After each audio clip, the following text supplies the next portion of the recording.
Want to control your Samsung or LG TV with your Verizon Fios remote?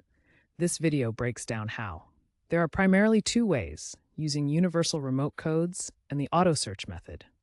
Universal remote codes are brand-specific numeric sequences that sync your remote's infrared IR signals with your TV. For Samsung, common codes include 004, 55, and 06. For LG, try 01, 005, or 0114. The auto search method is an automated process where the remote scans frequencies to find a compatible code, which is especially useful if you can't find the specific code for your TV model. Ensure your TV is powered on and that there are no obstructions blocking the IR signal between the remote and the TV. Knowing these fundamentals will help you get started with programming your Fios remote effectively. Here's how to program your Fios remote.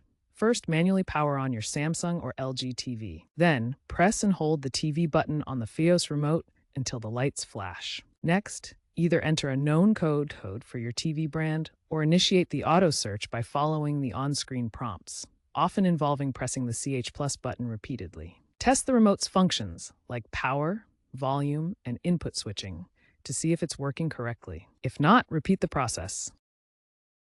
For troubleshooting, ensure a direct line-of-sight IR connection. Some Fios remotes support HDMI for smart TVs, but IR is the standard method. If issues persist, reset the remote by holding the TV and OK buttons for 5 seconds. If auto search fails, especially on newer 4K or OLED TVs, consult Verizon's support page or app for updated codes or app-guided reprogramming.